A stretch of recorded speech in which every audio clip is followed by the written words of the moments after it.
안녕하세요. 반갑습니다. 트루메스의 손태수 선생입니다. 자, 오늘은 시지고 2021년 2학기 중간고사 문제를 한번 출제 경향을 분석해보고 시지고는 어떤 식으로 내신 대비를 준비해야 되는지 한번 개략적으로 살펴보는 시간을 가지려고 합니다. 자, 먼저 시지고는 객관식이라 하죠. 객관식이 15문항 그리고 서술형. 그러니까 이건 뭐 문제를 풀 때 단답형처럼 답을 적는 게 아니라 어떻게 풀었는지 쭉 적고 부분 점수가 할 수 있는 거죠. 서술형은 5문항. 그러니까 전체의 25%가 서술형 문항입니다. 하지만 점수 100점은 35점으로 높죠. 문항수가 다른 학교에 비해서 많지 않습니다. 그리고 문제 수준도 아주 어렵지 않아요. 평행한 문제들 보통 좀 쉬운 것부터 중간 약간 난이도 있는 것까지 문제가 나오거든요. 그래서 수학 문제를 어느 정도 공부를 하셨다 그러면 시지고 문제에서 약간 틀리는 경우가 잘 없어요. 그건 무엇을 의미하냐? 이것은 바로 오답이 나오면 등급은 떨어질 확률이 상당히 높다. 그러니까 문제를 풀 때 실수라는 것을 하면 안 돼요. mistake. 이건 안 돼. 그러니까 풀고 정확하게 맞추는 연습을 하셔야 되고, 그리고 생각보다 또 아주 쉽냐? 그렇진 않아요. 난이도 약간 있는 문제들, 난이도 좀 있는 문제들, 그런 문제들이 나오는데, 한 가지 뭐 결론을 지금 미리 말씀을 드리면, 요게 2021년이잖아. 올해 2022년 올해 시지고 1학기 문제는 난이도가 높은 문제가 나왔어요. 그래서 난이도 쉬운 문제만 풀면 되겠지 이러다가 큰 코 다친 학생들이 많습니다. 그래서 시지고도 어느 정도 난이도 있는 문제, 그런 문제를 열심히 연습해 둘 필요가 있다라는 거 기억하시고요. 자, 문제를 한번 살펴보도록 하겠습니다. 문제를 전체적으로 다 풀면 좋겠지만 지금은 그런 시간은 아니고요. 문제가 어떤 유형으로 나왔는지 그런 것들을 한번 살펴보도록 하겠어요. 자, 그럼 1번 문제. A 집합이 주어지고 집합의 포함관계 그리고 집합 포함관계 부분 집합 그리고 원소 이걸 아냐라는 건 집합의 가장 기본적인 내용이거든. 자, 그거 물어보는 문제가 첫 번째였습니다. 쉽단 이야기죠. 2번 원소의 개수에 관한 문제 쉬워요. 지금 앞 페이지는 원래 모든 학교에서 나오는 문제들이 다 좀 쉬운 문제들이 나옵니다. 시지고도 예외는 아니었어요. 자, 그러면 3번 문제. 얘는 집합의 기호, 요 기호만 알면, 요 기호가 어떤 의미인지 알면 풀이를 할 수 있는데, 양변의 여집합, 살짝 풀이는 해볼게. 양변의 여집합을 취하면, 전체 집합의 여집합은 공집합이죠? 그리고, 여집합으로 들어가면 모르가 법칙이라 하지. 그러면 교집합, 여집합은 차집합. A에서 B 뺀 게 공집합이다. 라는 것은 무엇을 의미해요? A가 B의 분집합이다. 그러면 B라는 것은 A를 포함하는, 즉 3을 포함하는 전체 U의 분집합 개수. 이거 보기 수준의 문제가 되지. 쉽게 풀이할 수 있었을 겁니다. 그 다음 4번 전체 집합 이외의 부분 집합에 대해서 교집합이 11개일 때 NA의 최대와 최소. 이거는 최소일 때는 안에 쏙 들어갈 때고 최대일 때는 합집합이 전체 집합이 될 만큼 커지면 되는 거니까 요건 뭐 어렵다고 하면 약간 좀 이상한 어렵지 않은 좀 쉬운 유형이었어요. 자, 그 다음 5번을 한번 보겠습니다. 5번은 이제 함수 1대1 대형이다. 1대1 대형은 우리 여기가 정의역, 여기가 정의역이 마이너스 1부터 5까지죠. 그 다음에 공역, 여기가 공역. 자, 정의역과 공역을 꽉 채워야지만 공역이 곧 지역이 되는 거지.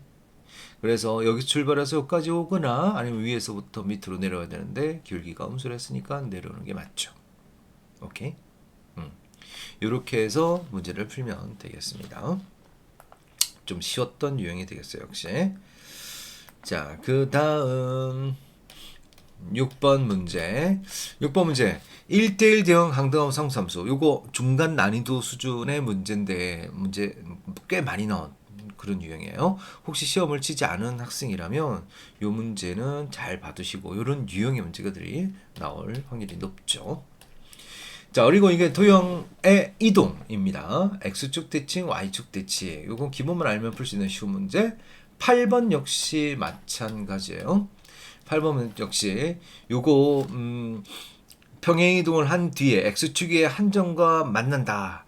이게 올림포스에 있는 문제인데요. 요거 수직으로 X축과 만나는데 X절편이 같고 그때 수직이다라는 걸 이용하면 쉽게 풀 수가 있는 문제죠. 자, 그 다음 9번 문제. 9번이 또 중요한 유형의 문제 되겠습니다. 9번 명제 요걸 만족하는 어떤 실수. 자, 어떤을 포함하는 명제라면 하나라도 성립하면 하나라도 성립하면 참이 되는 거잖아. 자, 근데 요건 풀 수 있어요. 마이너스 4와 2 사이에 어떤 실수에 대해서 얘가 참이다. 그럼 얘가 꼭 지점이 3이란 말이야. 그러면 꼭 지점이 3이니까 우리 그래프 움직이겠죠? 움직이겠지? 자, 그런데 작가라 같으니까 아래쪽에 있는 게 단 하나라도 있으면 된단 말이야.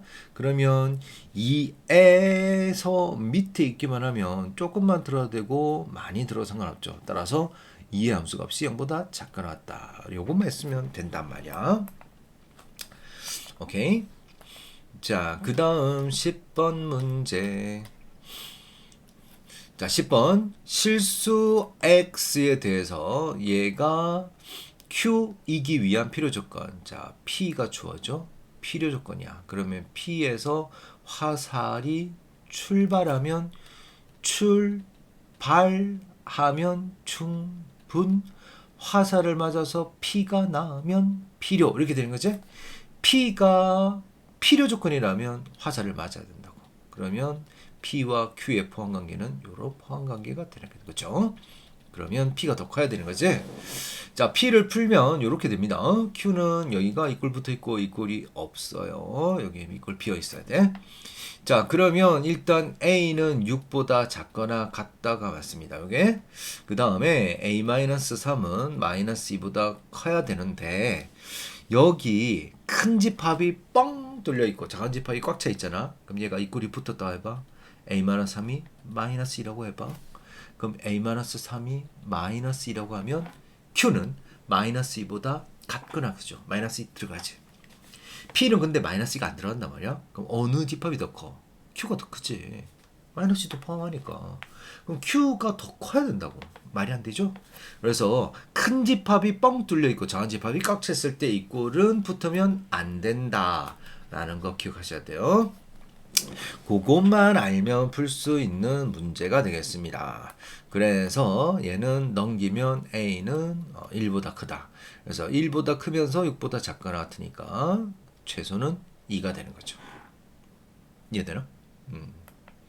살짝 난이도 있는 느낌은 들죠. 하지만 아주 어렵지는 않았어요. 자, 11번 문제. 자, 여기 Q, 필요, 충분 이런 것들만 알면 문제를 쭉 풀 수 있는데 요거 문자가 여러 개 쓸 때는 하나로 합쳐서 결국 정리하면 이렇게 되고 요걸 가지고 문제를 풀면 되겠어요. 한 중간 정도 난이도 문제 수준이었습니다. 12번 자 증명 문제였어요. 근데 결론을 부정하다 판다 그러면 크다라는 거고 양변을 제곱해서 정리해라. 제곱하면 되잖아. 정리하면 나오지. 산술기하 평균을 쓰래요. 산술기하 평균. 이게 합이 보이잖아. 그러면 A 더하기 B. 자, 산술기하 평균은 A 더하기 B는 크났다 2배 곱. 그런데 원래 산술기하 평균은 요 모양이죠. 그러면 얘를 먼저 적어주고 얘를 오른쪽에 적어주면 요 모양에 나오고 문제를 풀이를 할 수 있는 유형의 문제입니다. 많이 어려운 문제는 아니에요. 자, 그 다음 13번 또 집합이죠. 집합. 다음 중 옳은 것을 골라라. 근데 웬만한 게 다 주어져 있단 말이야. 그래서 1번하고 2번에 교집합을 구하면 비여집합이 나와. 그럼 B가 뭔지 나오지. 1번과 2번의 합집합을 구하면 전체 집합이 뭔지 나와요. 그럼 요것만 알면 풀 수가 있는 문제예요. 한 중상 정도 난이도. 자, 14번 문제. 14번 문제는 요거 지금 풀이를 밑에 풀이가 없어서 요거를 한번 푸는 방법을 한번 설명을 드릴게요. 간단히 설명할 테니까 봐. 참 거짓이 나와 있는 그런 문제들이 많잖아, 그지? 자, 그런데 A하고 B하고 C하고 그리고 D가 있고요. 문제가 언어, 세문항, 수리, 세문항, 외국어, 내문항, 그리고 사탐, 두 문항이 있어요. 자,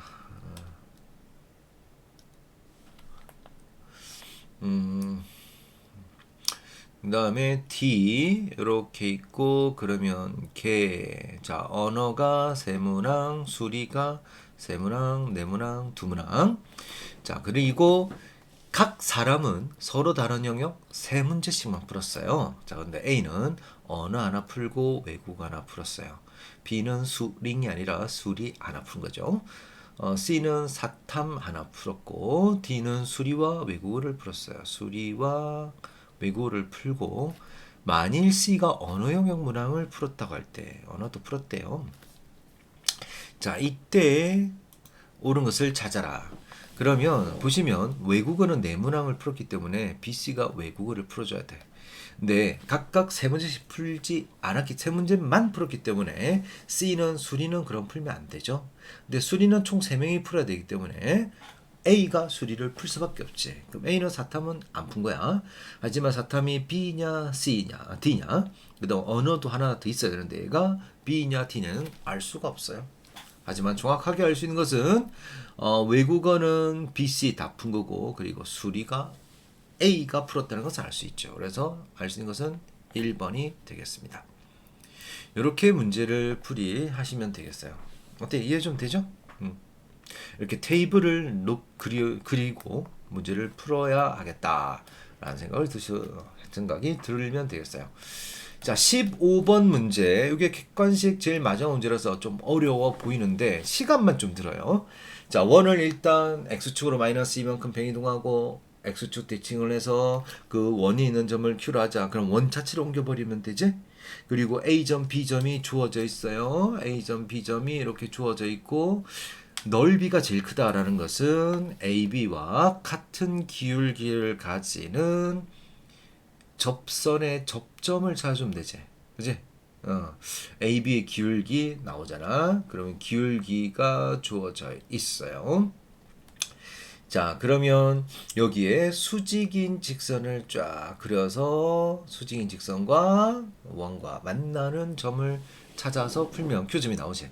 Q점을 물어보는 게 아니라 그때 P를 구하는 거라서 다시 Q점을 거꾸로 하면 Q점을 거꾸로 하면 P점이 나오겠습니다. 그래서 시간이 조금 든다는 이유는 뭔지 알겠죠? 찾는데 시간이 좀 걸려요. 이렇게 하면 풀 수가 있는 문제가 되겠어요. 자, 이제 서술형 문항 1번 정말 쉬워. 못 풀면 안 돼요. 근데 6점짜리니까 못 풀면 타격이 좀 크겠죠. 자, 2번 문제 두 점이 주어져 있고 최단 거리 문제. 최단 거리 문제는 이번에도 나올 거예요. 자, 이게 사각형 ABCD의 넓이를 구하는 건데 사각형 ABCD의 넓이 여기에서 AB는 일단 고정돼 있단 말이야. AB가 고정돼 있지? 자, 여기서 Q하고 P가 움직이니까 움직일 때는 어떻게 하라고? 대칭 이동시키면 Y X에 대칭 이동시키면 요 두 개의 길이 같잖아. 그 다음에 P도 이렇게 움직이지? 그러면 B를 움직여서 요 두 개의 길이 같잖아. 그러면 보세요. 여기를 우리 1번, 2번, 3번. AB는 지금 픽스되어 있으니까. 자, 그러면 요렇게 1번, 요렇게 3번 하면 1번, 2번, 3번. 이렇게 둘러가는 게 짧아. 직선이 짧지. 그럼 1, 2, 3은 이렇게 A', B' 길이를 구하고 여기 있는 원래 길이 AB 길이까지 더해주면 되겠어요. 많이 풀어봤던 유형이라서 이것도 어렵지 않아요. 이렇게 많이 힘들진 않아. 3번이 조금 어렵습니다. 3번은 이게 상난이도가 되겠죠. 하지만 우리 보통 학생, 그러니까 우리 학원에서 연습했던 학생들은 이런 유형의 문제를 한 3문제 넘게 동일하게 계속 연습을 좀 했던 문제잖아. 1, 2, 3, 4, 5인데 A, B의 교집합이 1이야. 그러면 B 집합은 3을 가지고 4를 가지지 않거나 거꾸로 4를 가지고 3을 가지지 않는다. 확정됐단 말이야. 3, 4는. 그러면 1, 2, 5를 가지고 부분집합 만들면 8개예요. 그럼 이 8개 안에 3 집어넣고 4는 집어넣지 마라. 그러면 3은 가지는 부분집합이 나오겠지. 자, 이 8개 안에 3을 다 집어넣기 때문에 원소의 총합은 3이 8번 더해져요. 그 다음 1을 포함하는 부분집합은 그러면 요 중에서 1, 2, 5 중에서 1을 포함한다. 나머지 2개 가지고 부분집합 만들면 4개가 나와. 즉 이 8개 부분집합 중에서 1이 4개의 집합 안에 들어있다고. 그럼 이걸 싹 다 더하래. 그러면 1이 들어있는 놈들은 다 더해지니까 1이 총 몇 번 더해져? 그렇죠. 4번 더해지지. 4번. 같은 몸으로 2도 4번, 5도 4번. 그럼 다 더하면 1이 4번 더해지고 2도 4번, 5도 4번. 그리고 3은 8번 더해지기 때문에 56이 됩니다. 같은 몸으로 4를 추가하면 3 대신에 4가 들어가고 나머지는 똑같죠? 이렇게 푸는 문제였어요. 좀 난이도 있는 문제였지만 연습을 좀 해두시면 충분히 될 거고, 아까 말씀드린 것처럼 올해는 이것보다 좀 더 어려운 문제들이 출제가 되었어요. 그래서 난이도를 조금 높여서 공부를 해주시는 게 맞습니다. 자, 4번 문제. 4번 문제는 지금 보시면 삼각형의 넓이가 4라고 주어져 있어요. 그러면 ABC, OAB 넓이는 2분의 1 밑변 높이, 그럼 AB는 8, 같은 몸으로 CD는 32. 그때 사각형 넓이의 최소값을 구하래. 자, 이렇게 사각형 만들어주면 여기가 A 더하기 C, 여기가 B 더하기 D인데 직사각형 넓이의 절반씩이 되지? 그지? 그러면 우리가 구하는 것은 가로 곱하기 세로의 절반이에요. 근데 잘 봐. AC가 딱 있으면 이거 산술기하지. 근데 우리는 구하는 게 뭐야? 요렇게 X, 뭐야? 이거 2개 곱하고 요 2개 곱하는 모양이네. 그러면 이런 모양은 어디서 나오죠? 그렇죠. 코시-슈바르츠 부등식에서 나오지. 자, 요렇게 AX 더하기 BY 전체 제곱. 이게 코시-슈바르츠고. 요렇게 하면 2개 곱해지잖아? 요렇게 2개 곱해지지? 올해 기출 예상입니다. 맞추면 제가 적중시킨 거예요. 코시-슈바르츠의 등호 성립 조건을 이용해서 요때 각각 값은 얼마냐? 이거 이번 나올 거예요. 그래서 등호 성립 조건까지 꼭 기억해 주셔야 돼요. 자, 그러면 얘는 코시-슈바르츠를 쓰려고 했더니 이상한 거 있죠. 제곱이 없는데요. 전지적입니다. 자, 여기 보시면 제곱이 없기 때문에 A를 루트 A의 제곱, C를 루트 C의 제곱이라면 요거 그대로 나오는 거지. 요것도 루트 B의 제곱. 그러면 루트 A, 루트 B, 루트 C, 루트 D 이렇게 나온단 말이야. 그럼 얘가 루트 AB니까 요거 쓸 수 있고, 얘는 루트 32 쓸 수 있죠. 오케이? 여기다 2분의 1만 곱하면 우리가 구하는 거잖아. 그래서 답을 36으로 구할 수 있습니다. 자, 지금까지 시지고 문제를 한번 살펴봤는데요. 평이한 문제들로 구성되어 있는 게 주지만 난이도 있는 문제들도 역시 나오고, 고난도 문제까지 풀어본 학생들이 적겠어요? 상위권에 많겠어요? 많겠죠. 그래서 실수하지 않고, 그리고 고난도 문제 풀이할 수 있는 능력 기르기, 이게 시지고에서는 핵심이 되겠습니다. 다른 대구여고나 다른 학교처럼 문제수가 많이 나오지는 않기 때문에 시간을 계속 하자. 시간을 줄여가면서 계속 초치기 하면서 연습을 하는 건 시지고에서는 그렇게 많이 필요하진 않지만, 그것보다 정확도를 더 올리는 연습을 해주셔야겠습니다. 자, 여러분, 시지고 학생들의 훌륭한 대입 성과를 위해서 트루메스는 오늘도 열심히 노력하겠습니다. 수고하셨습니다. 저는 트루메스의 손태수 선생이었습니다.